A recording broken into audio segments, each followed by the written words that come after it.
Hello, procrastinators, and welcome to a kind of little update video thing. I want to talk today about the Steam Curator page, the Nerd³ Steam Curator page. Some of you may have noticed what's happened to it, some of you may not have done. It was like the 4th or 5th largest Steam Curator page. It had over 100,000 people following it. It was just a list of games that I would recommend. I'd put a little quote from the video, and then under that would be a link to the video of the game. So if you want to see a game, if it was any good, you could just see that and go, oh, I'll click that, and then watch a video explaining the game. It's gone. It's been deleted. It was my choice. Steam weren't involved at all. It was entirely my choice to delete it after much discussion. And I wanted to get rid of it because I've been critical of Steam recently. In my opinion, they've done a lot of stuff that's it would be good to be critical about.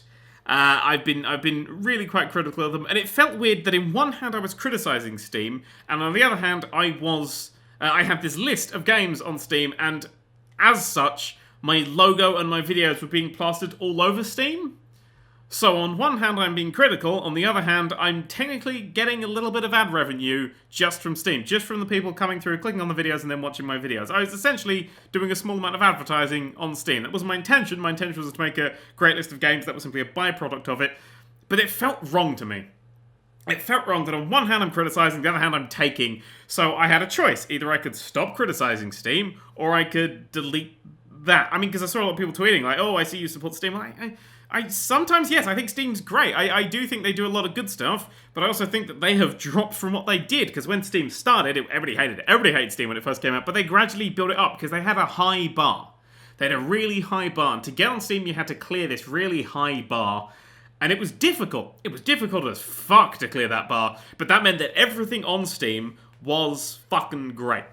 That was how Steam started. It was that and the holidays. It was when they had the holidays, when they had the sales in the holidays, you knew that there was a collection of fantastic games on sale. But now, they've introduced two things that basically mean that all bets are off. These two things have set the bar from being really fucking high to on the floor. Completely on the floor. One of those things is Steam Greenlight, and the other one is Early Access.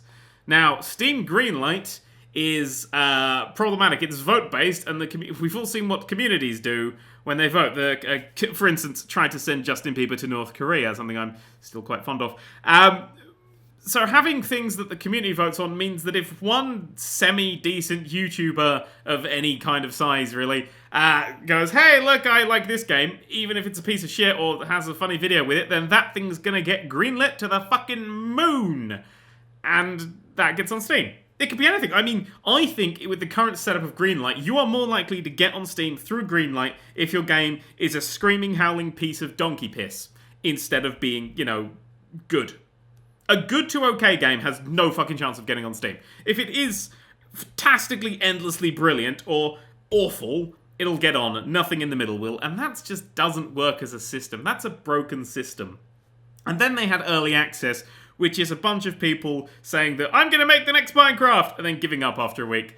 It really, I mean, like, if a game's in Early Access now, because this channel used to have a whole Early Access thing, and then I was like, oh my god, I'm just playing these games because I can. I'm only going to play the good ones, and I've played, like, a few in the past year that are actually worth getting into. But a lot of Early Access games, it's just, like, playing a game early it doesn't work. Like, the games don't work, but you're gonna get, like, a slowly building a game up, and a lot of games aren't built for this slow fixing and building. They'll be like, not every game should be on Early Access. That's what I'm trying to say. Stuff like Prison Architect and Kerbal, where they're just adding bits on as they go, that works, because, like, every time you boot it up, new stuff's been added, but stuff that's, like, just flat out unfinished, like, oh, we're making a fucking open world thing, but we're adding all the features and stuff, that doesn't quite work, because it gets... Especially fucking the multiplayer stuff. Multiplayer Early Access games, what are you playing at? It's like, oh, fuck, just throw the money away. Throw the money into a pit of servers that never work. And all these games, I'm getting sidetracked, all these games that come out have set the bar on Steam just so fucking low. Just so low. I can prove that this bar is on the floor, because fucking Air Control got on Steam and stayed there for months. And you know why it was on there for months? The answer is 30%. 30%, which is Steam's cut. Steam, everything you buy on Steam get a 30% cut. So it's in Steam's best interest as a business to have as much stuff on there as possible. And because of that, we get shit like Air Control put on there. We get shit like Ride to Hell Retribution. We get shit like, if you just look at the fucking, at the bottom of the ratings list, things like that construction thing, which just never actually worked. Air control, the air traffic control simulator. Good God. But that all gets on Steam fine, and most of them, every fucking time you see a piece of shit, voted in by the community. There's a lot of things kind of that Steam are doing wrong at the moment. And the Creators was their attempt to fix it. The Creators was basically Steam going, well, we want to get as much money as possible, so if you want to clear this up, go a fucking head, you can do this job for us. Well, I don't want to do your job for you. To be perfectly honest, if I was doing your job for you, I'd give you less of a percentage. And that's what I think. Someone pointed out that, Steam don't have a monopoly. Because I argue that Steam has now got almost an entire monopoly on the games market. And they're like, no, you have things like Humble. I'm like, yeah, but most Humble games give you a Steam code. Most places you buy it from give you a Steam code. They're really fucking close. The only other place that's like entirely separate is something like Good Old Games, and they're building their own sort of Steam client thing, and I think Good Old Games is going to be huge competition. Very looking forward to it. And if Good Old Games ever shuts down, you're left with a pile of installers because they're DRM free. If Steam ever shuts down, fuck you, and fuck that giant pile of games you have. Also, how many times have you seen, I won't get this if it's not on Steam, typed out on a forum or something somewhere? Who are these people that refuse to buy something? I mean, I know having it all in one big list is convenient, but you could just have like a folder with some game installers in it. That could be a thing that you do. I mean, all you're doing there is you're putting all your eggs in one basket, and that history has proven to never be a good idea. There's a lot to be critical about with Steam, and it feels wrong. It felt wrong to sort of be supporting them in some ways. This is why if you ever see a game you like and it's an indie game, it's best to buy it from the developer's website, because chances are they're then going to get a bigger cut of it. They're going to get a bigger cut of that money than if you brought it through something like Steam. And it just felt wrong having that. I mean, have you ever tried to contact Steam support? I mean, genuinely tried with a problem going, I need this little thing fixed. You could carve the Grand Canyon out using only your tongue faster than you get a reply on Steam support. They just need to get more people on there who don't just send you the same copy, but like when you finally get a reply, it's just something that's been copy-pasted and it's an entirely different problem. And you're like, no, this is... What?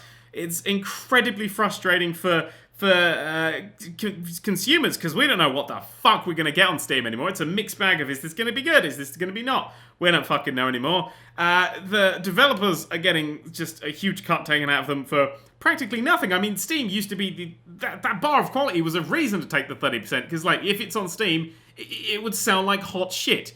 Seriously, if you got a game on Steam, it would sell for you made it. That was it. If you got a game on Steam, you used to make it. And now if you get a game on Steam, then you're one of a billion games. And it's just,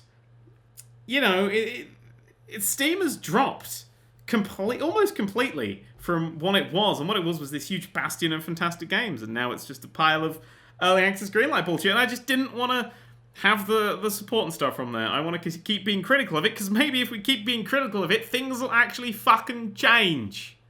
Maybe. That would be great. No more air controls on Steam. A future worth fighting for. Anyway, I mean, I will say that within a few weeks, I'm going to be launching my own Humble store. And most people now go, so you just want us to give your money there. Well, yes, but I'm not taking a cut from that Humble store. I'm not taking a cut at all. I don't think it's right to take a cut. The developers are going to get more money. The charities are going to get money. Humble gets a little bit to keep their service running. I don't get a penny. I'm just going to recommend awesome games. That also stops there being a conflict of interest. I'm not getting paid to put stuff on there. So I think that will be a pretty cool thing. Except it's basically, what I've gone is I'm going to build my own Steam with Blackjack and Hooker Simulator 2015. That I am. Thank you very much for watching this, and ta-ra.